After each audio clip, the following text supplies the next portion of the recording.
लहराती हुई पहाड़ियों के बीच में बसा था शांतिपुर गांव। दिन में शांत, ये रात को एक भयानक रहस्य समेटे हुए था। इसके किनारे पर एक पुराना हवेली खड़ी थी जो रहस्य में डूबी हुई थी। स्थानीय लोग रात में अजीब आवाजों की फुसफुसाहट करते थे।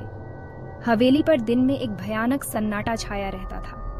ये एक मौन प्रहरी के रूप में खड़ा था, भूली हुई कहानियों और अनकहे डर का प्रमाण। गांव के लोग कहते हैं कि हवेली में एक पुरानी आत्मा का वास है जो रात के अंधेरे में जागती है। हवेली के पास से गुजरते समय लोगों को ठंडी हवा का झोंका महसूस होता है, जैसे कोई अदृश्य शक्ति उन्हें छू रही हो। गांव के बुजुर्गों का मानना है कि यह आत्मा किसी अधूरे काम को पूरा करने के लिए भटक रही है। हवेली के अंदर जाने की हिम्मत किसी में नहीं होती, क्योंकि वहां जाने वाले कभी वापस नहीं लौटते। यह गांव अपने आप में एक रहस्य है, जहां हर कोने में एक कहानी छुपी हुई है। हवेली की खिड़कियों से झांकती परछाइयां और दरवाजों की चरमराहट, सब कुछ एक डरावनी कहानी का हिस्सा लगता है। शांतिपुर गांव, जहां दिन में शांति और रात में रहस्य का साम्राज्य होता है। राज जोखिम लेने वाला चुनौतियों पर पनपता था। सीमा संशयवादी रहस्यों को उजागर करना पसंद करती थी। अजय डारपोक उनके उत्साह में बह गया। एक दिन दोस्तों ने भूतिया हवेली में एक रात बिताने की हिम्मत की। संदेह ने जिज्ञासा के साथ जंग छेड़ दी। हिम्मत करना अनिवार्य था। जैसे ही शाम ने आकाश को बैंगनी और नारंगी रंग में रंग दिया, तीनों ने अपना साहस और सामान इकट्ठा किया। मशालें अंधेरे को भेदने के लिए, खाना अपनी नसों को शांत करने के लिए। वे हवेली की ओर चल पड़े। उनके कदम शांति में गूंज रहे थे।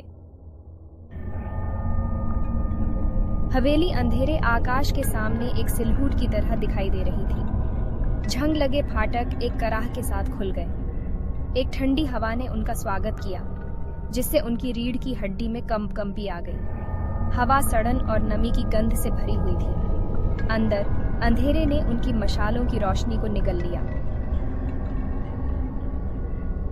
खंड 5। अंधेरे में फुसाहुत। सन्नाटा अटूट था, केवल उनकी अपनी सांसों और कदमों की आवाज से टूट रहा था। अंधेरे में कहीं एक फर्श का तख्ता चरमरा गया। फुसफुसाहट जैसी अचानक आवाज ने उन्हें कूद दिया। उनकी कल्पनाएं जंगली हो गईं, परछाई को गुप्त आकृतियों में बदल दिया। खंड 6। खिड़की पर एक परछाई। वे धूल भरे कमरे में एक साथ सिकुड़ गए, अपने साहस को बढ़ाने के लिए कहानियां साझा कर रहे थे। अचानक हवा के एक झोंके ने एक खिड़की खोल दी। उनका खून ठंडा हो गया। दीवार पर एक परछाई झिलमिलाई जो बड़ी होती गई। घबराहट ने उन्हें जकड़ लिया। एक जोरदार आवाज के साथ दरवाजा बंद हो गया। खंड 7। सफेद साड़ी वाली औरत। यह कहानी एक रहस्यमयी महिला की है जो सफेद साड़ी में लिपटी हुई है और एक अंधेरे कमरे में खड़ी है। उसकी उपस्थिति से ही एक अजीब सा डर और रहस्य का माहौल बन जाता है। उनके दिल उनकी छाती में तेज हो रहे थे। जैसे ही उन्होंने उस महिला को देखा, उनका दिल जोर जोर से धड़कने लगा। डर और चिंता ने उन्हें जकड़ लिया। परछाई से एक आकृति प्रकट हुई। धीरे धीरे अंधेरे से एक आकृति उभरने लगी। यह आकृति और कोई नहीं बल्कि वही महिला थी जो सफेद साड़ी में लिपटी हुई थी। यह एक महिला थी जो सफेद रंग में लिपटी हुई थी। उसका चेहरा दुख से सना हुआ था। उसकी आंखों में एक गहरा दर्द और उदासी थी जो उसकी कहानी को बयां कर रही थी। उसकी आंखें गहरे दुख से भरी हुई उनकी निगाहों से मिली। उसकी आंखों में ऐसा दर्द था जो किसी भी इंसान को अंदर तक हिला सकता था। उसने बात की। उसकी आवाज में एक शोकाकुल फुसफुसाहट थी, जैसे वह अपनी पीड़ा और दर्द को व्यक्त कर रही हो। उसकी आवाज में एक ऐसा दर्द था जो किसी भी दिल को पिघला सकता था। एक विश्वासघात की जिसने उसे असामयिक मृत्यु की ओर ले जाया। उसकी कहानी एक विश्वासघात की थी जिसने उसकी जिंदगी को तबाह कर दिया और उसे असामयिक मृत्यु की ओर धकेल दिया। उसे शांति पाने के लिए उनकी मदद की जरूरत थी। वह मदद की गुहार लगा रही थी ताकि उसे शांति मिल सके और उसकी आत्मा को मुक्ति मिल सके। उसकी आंखों में एक उम्मीद की किरण थी जो किसी भी इंसान को उसकी मदद करने के लिए प्रेरित कर सकती थी। खंड 8 रात में एक समझौता। डर ने करुणा से लड़ाई की।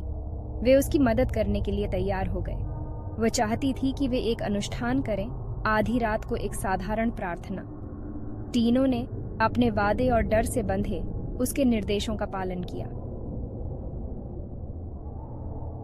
खंड 9 सुबह होती है आजाद। जैसे ही भोर की पहली किरणों ने अंधेरे को भेद दिया, हवेली पर शांति छा गई।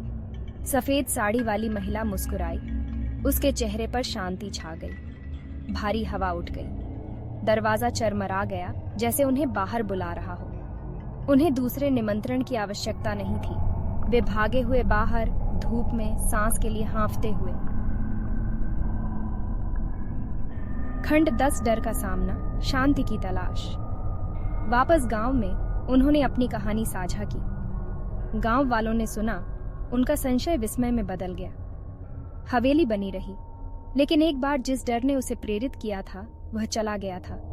सफेद साड़ी वाली महिला की कहानी साहस और करुणा की कहानी बन गई। इसने उन्हें सिखाया कि अपने डर का सामना करना ही जीवित और मृत दोनों के लिए शांति पाने का एकमात्र तरीका है। गांव के लोग जो पहले डर और अंधविश्वास में जी रहे थे, अब एक नई समझ के साथ जीने लगे। उन्होंने महसूस किया कि डर केवल एक मानसिक बाधा है जिसे साहस और करुणा से पार किया जा सकता है। बच्चे अब हवेली के पास खेलते थे, बिना किसी डर के। यह स्थान जो कभी भय का प्रतीक था, अब एक नई शुरुआत का प्रतीक बन गया था। गांव वालों ने मिलकर हवेली की मरम्मत शुरू की। यह उनके लिए एक प्रतीक बन गया था कि डर को दूर करके वे एक बेहतर भविष्य का निर्माण कर सकते हैं। सूर्यास्त के समय गांव में एक नई शांति का अनुभव हुआ। यह शांति केवल बाहरी नहीं थी, बल्कि उनके दिलों में भी थी। त्योहारों के समय गांव वाले अब एक साथ मिलकर जश्न मनाते थे। उनके बीच का बंधन और भी मजबूत हो गया था। तीनों दोस्तों ने एक दूसरे की ओर देखा और मुस्कुराए। उन्होंने जान लिया था कि उन्होंने न केवल अपने डर का सामना किया था, बल्कि पूरे गांव को एक नई दिशा दी थी। हवेली, जो कभी डर का प्रतीक थी, अब सुंदर और शांतिपूर्ण थी। ये एक नई शुरुआत का प्रतीक बन गई थी, जहां डर की जगह साहस और करुणा ने ले ली थी।